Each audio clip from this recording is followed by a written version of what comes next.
Hello trumpeters! It is now time for us to assemble the entire trumpet.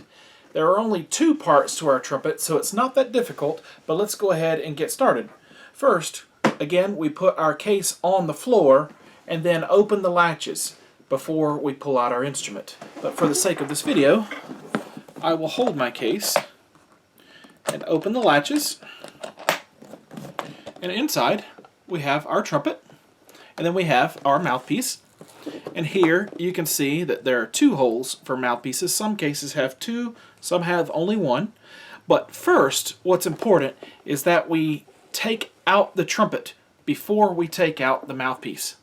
Always remember to pick up the trumpet first before the mouthpiece, as it's really easy to drop the mouthpiece directly onto the trumpet, causing unnecessary damage. So first I take out the trumpet, and then I take out the mouthpiece. And then you can once again close your case or just shut the lid or latch it back, whatever you wish. That part is not important. It's entirely up to you. If you have other things in the case, another mouthpiece or music or metronome or anything, it's best to latch the case that way. It doesn't go flying if you accidentally knock the case over. But to assemble the trumpet, we pull out our instrument, and the best way to hold it or to take it out of the case is to pick it up on this part of the trumpet. This is called the bell of the instrument.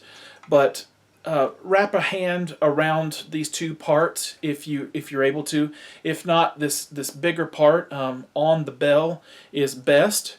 What we want to avoid is picking up the trumpet by the valves, because that puts strain on the valves inside of the valve casing that we call this part. The width or tolerance between the valve and that casing is extremely small, sometimes 1/1000th of an inch, and anything you do to these valves can make your valve stick, or they can get permanently stuck to where you have to have someone take them out. Not too much to worry about. That doesn't usually happen by picking it up. Those type of issues tend to occur whenever the instrument is dropped or banged or sat down the wrong direction. We'll cover that in just a little bit.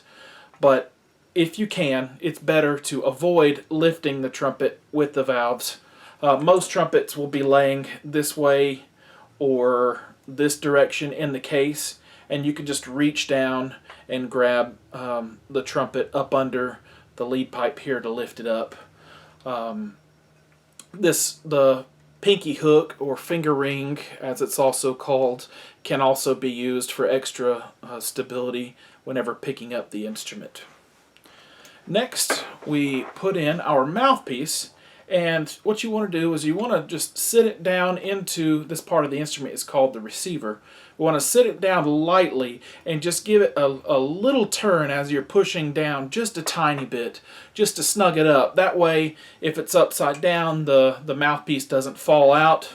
But if you don't snug it down, it can fall out pretty easily, and then your mouthpiece gets banged, and that's not repairable. Oftentimes, you have to get a new mouthpiece. If it's really bad, if it's too big of a dent, because it feels weird on the face if you have a dent, and that doesn't make it very easy to play, as the tissue in the lips is very sensitive.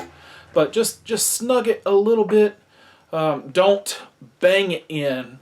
Oftentimes, if the instrument is dropped or if somebody bangs the mouthpiece can really get stuck inside of the receiver. And at that point, you have to ask either your band director or visit a repair shop to have a mouthpiece puller, this device that goes around it to actually pull it out safely without injuring the instrument or the mouthpiece itself.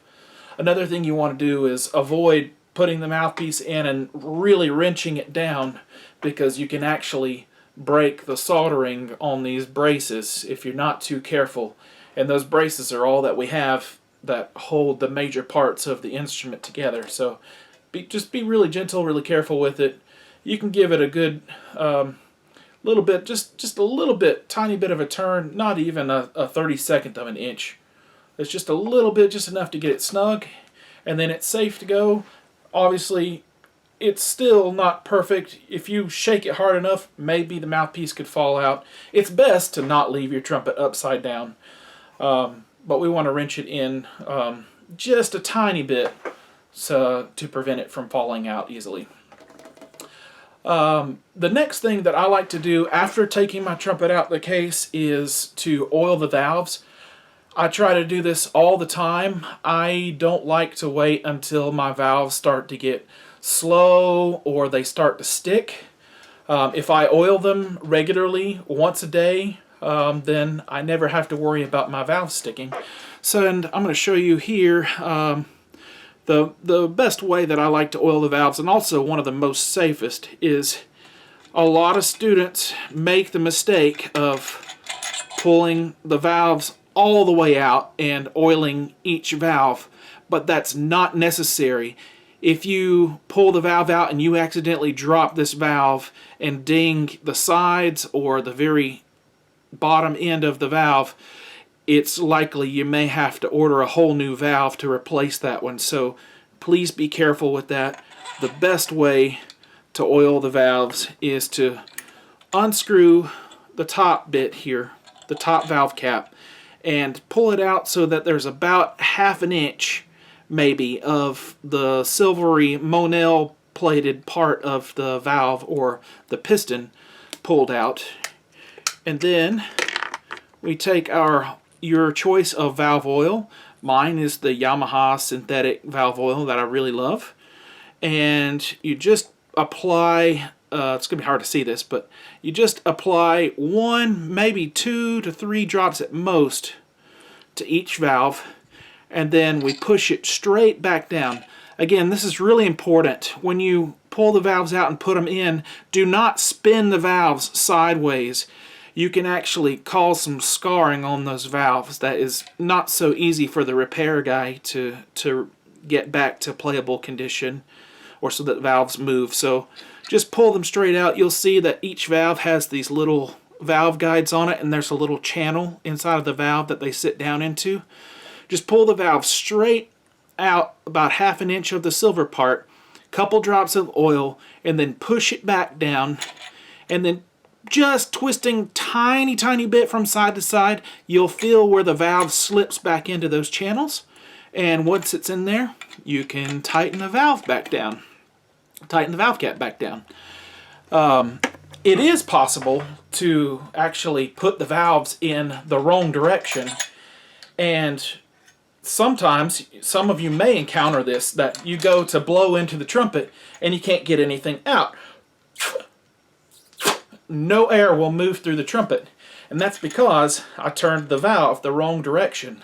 So if you just pull it back out without twisting it in the case, just pull it back out, turn it 180 degrees, and then stick it back down in.